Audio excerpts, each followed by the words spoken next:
मेरी गुरु जो है ना वो मुझे 7,000 रुपये उस टाइम जो है ना मेरी पेमेंट लेके वो भेजती थी, जिस टाइम के 2500 रुपया लेकर बड़ी टॉप की जो है जाती थी। सुबह मैं मांगने के लिए जाने लगी तो उसने कहा कि तुम पागल हो गई हो, तुम्हें हमने मशूक बनाना है और तुम्हें इन गलियों में हमने फंक्शन करवाने। बुलंदी तरक्की जो आपके नसीब में वो ऐसे भी मिल सकती है, चाहे आप उस तरीके से कमा लें या इस तरीके से कमा लें। वल्लाह बाखुदा मैं अल्लाह के आगे तहज्जुदों में रोया करती थी। ने कहा उस रूम में तो एक मर्द बैठा हुआ है, तो कह रही आप इस फील्ड में आई हो तो ये सब कुछ तो करना पड़ेगा। तो अपनी ज़िंदगी का कोई हमारे साथ ऐसा वाक़या शेयर करें जिसको जो कामयाब आदमी या बंदा या बंदी हो जाता है तो उसको अपनी वो एक ऐसा वक़्त याद होता है जो बिल्कुल वो नीचे होता है, उसके पास कुछ भी नहीं होता। बहुत बेशुमार ऐसे कामयाब लोग हैं जो कहते हैं कि हम अगर कामयाबी हासिल की, मुझे याद है मेरे पास पाँव के लिए नीचे चप्पल भी नहीं थी।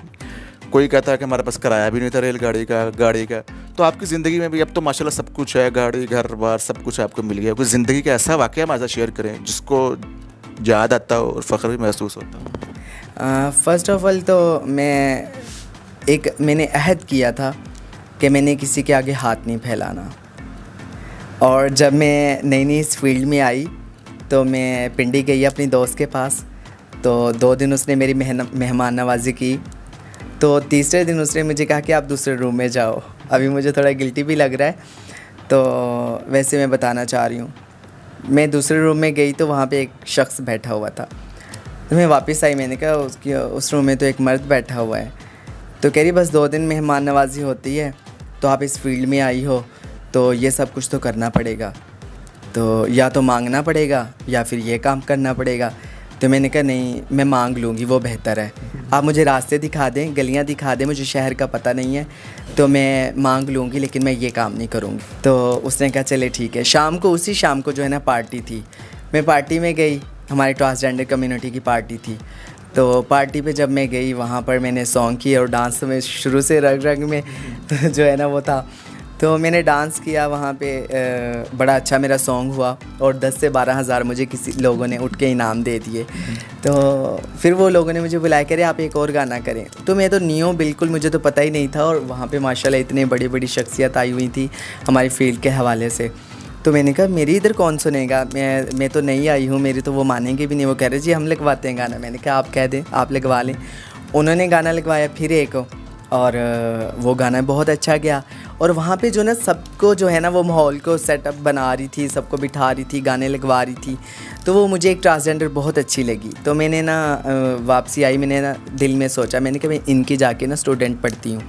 मैंने उसको कहा कि मुझे आप उसके पास ले जाएँ और वो मैं उनकी स्टूडेंट होना चाहती हूँ।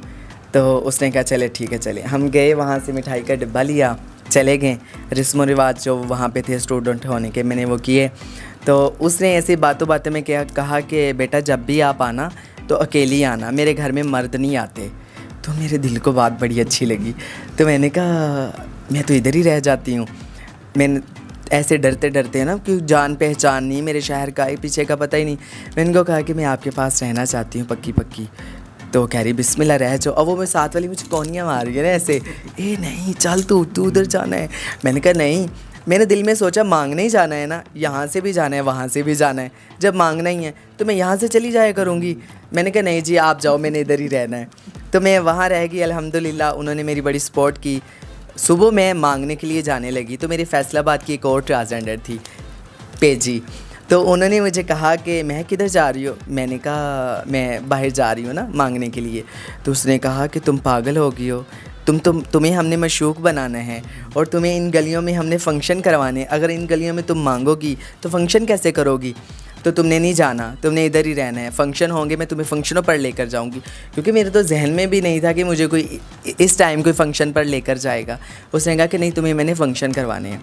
और पिंडी में आज से 10 साल पहले, 8 साल पहले की बात है कि उस टाइम जो है ना खूबसूरत हसीन जमील जो ट्रांसजेंडर होती थी ना, उसको रात को जो है ना 2000-2500 फंक्शन पे मिलते थे और वो फंक्शन करके आ जाती थी। जो सारा फंक्शन होता था वो जो करवाते थे उसका होता था।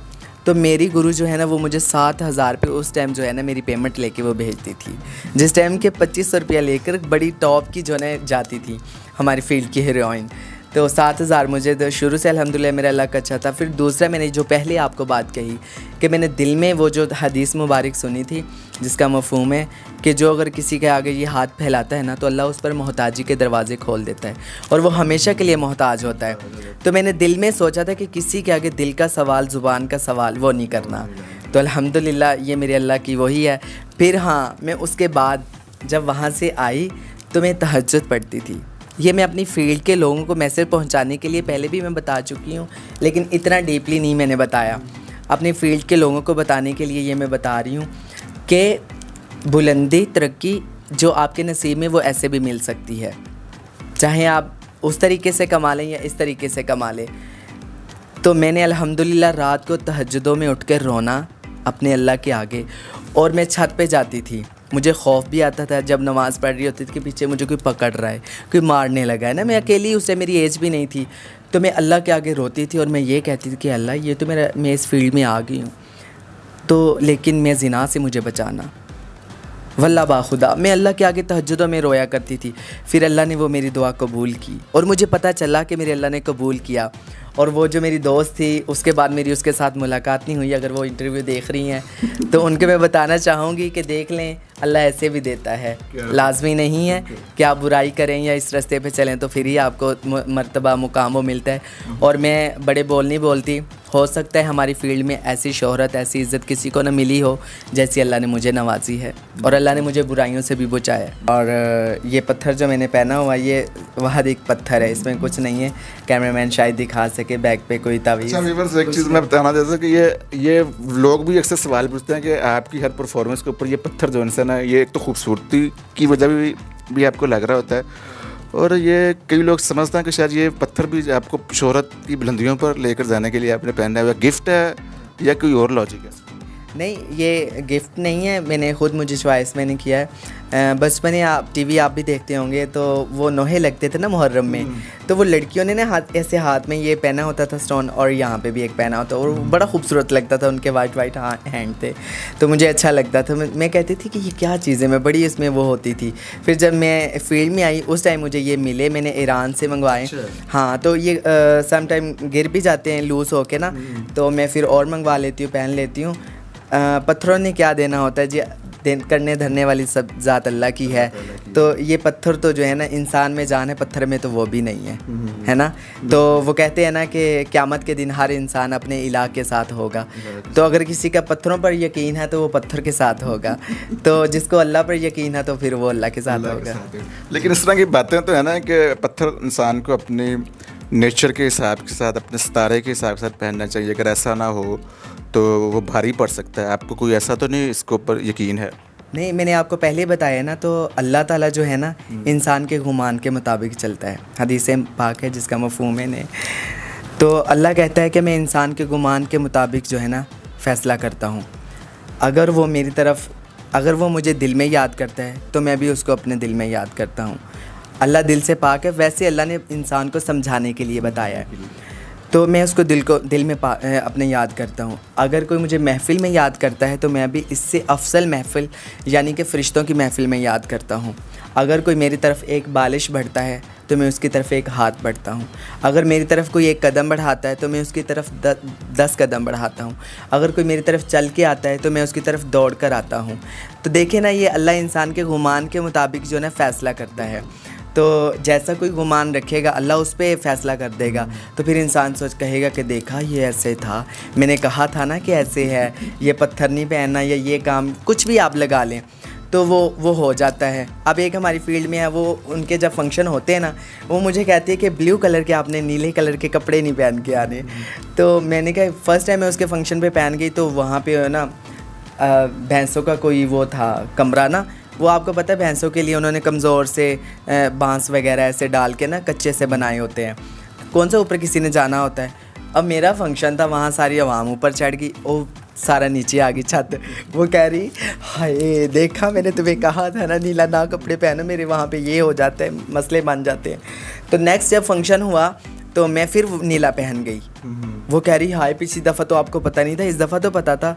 मैंने कहा मेरी बात सुनो, मैं उसका यकीन ठीक करने के लिए मैंने कहा आज अगर तुम्हारे साथ कोई मसला हुआ ना, तो मैंने कहा मैं आपका नुकसान भरूंगी। और अल्हम्दुलिल्लाह ऐसा अच्छा फंक्शन हुआ, वो भी परेशान। मैंने कहा आप जैसा गुमान करोगे वैसा ही होगा। अच्छा, अपने चाहने वालों को कोई मैसेज देना चाहती हो आप? जी, मैंने अभी जैसे गुमान की बात की है कि अल्लाह गुमान के मुताबिक इंसान के फ़ैसला करता है, तो अल्लाह से गुमान अच्छा होना चाहिए। और इस पे मैं आपको एक बात सुना दूं कि नबी करीम सल्लल्लाहु अलैहि वसल्लम जब मेराज पर गए ना, तो उन्होंने देखा कुछ चीज़ें ऐसे ऊपर जा रही हैं, कुछ चीज़ें ऊपर से आ रही हैं। तो आप अलैहिस्सलाम ने हज़रत जबरील अलैहिस्सलाम से पूछा कि ये क्या चीज़ है, तो उन्होंने फ़रमाया कि ये जो है ना, नीचे से जो है ना लोगों के, इंसानों के अमाल हैं, जा रहे हैं ऊपर, ऊपर से जो आ रहे हैं वो अल्लाह के फ़ैसले हैं। तो इसलिए आप अल्लाह से अपने मामलात अच्छे रखें, अपना गुमान अच्छा रखें और अपने दिल में अच्छा अच्छा सोचा करें, तो इंशाल्लाह अल्लाह अच्छा ही ऊपर से फ़ैसला भेजेंगे। आपका बहुत बहुत शुक्रिया महक मलिक, आपने मेरे कीमती वक्त दिया। जी व्यूवर्स, ये थी महक मलिक जिनकी आपने गुफ्तगू सुनी है। कुछ सवालात आपके जहन में आए होंगे, वो भी क्लियर हो चुके होंगे। तो हमें नेक्स्ट वीडियो तक के लिए इजाज़त दें। अपना बहुत ख्याल रखिएगा। महक मलिक को भी इजाज़त दें। खुदा हाफिज़।